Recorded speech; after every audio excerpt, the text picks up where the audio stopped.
ડીજીપીના આદેશના પગલે ભરૂચ પોલીસ પણ એક્શનમાં છે। પોલીસનું સંવેદનશીલ વિસ્તારોમાં ફૂટ પેટ્રોલિંગ હાથ ધરાયું। ગુનાહિત ભૂતકાળ ધરાવતા ઈસમોની પૂછતાછ કરવામાં આવી રહી છે। એબી અને સી ડિવિઝન વિસ્તારમાં કોમ્બિંગ હાથ ધરાયું છે।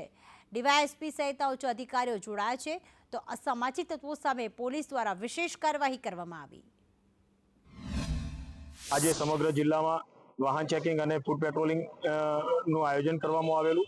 સાથોસાથ જે હિસ્ટ્રી શીટર ટાઈપના ગુનેગારો છે, જે અવારનવાર શરીર સંબંધી ગુનાઓ કરે છે, તેમના ઉપર પણ અંકુશ રહે તે હેતુસર આજે તે લોકોને શોધીને તેઓને પૂછપરછ કરવામાં આવેલી છે કે તેઓ હાલ શું પ્રવૃત્તિ કરી રહ્યા છે અને કાયદાનો તેઓ લોકો ઉપર ડર રહે એ માટે એમને કાબુમાં રહે એ માટે એમને એક ધાક બેસે એ રીતે પૂછપરછ કરવામાં આવેલી છે।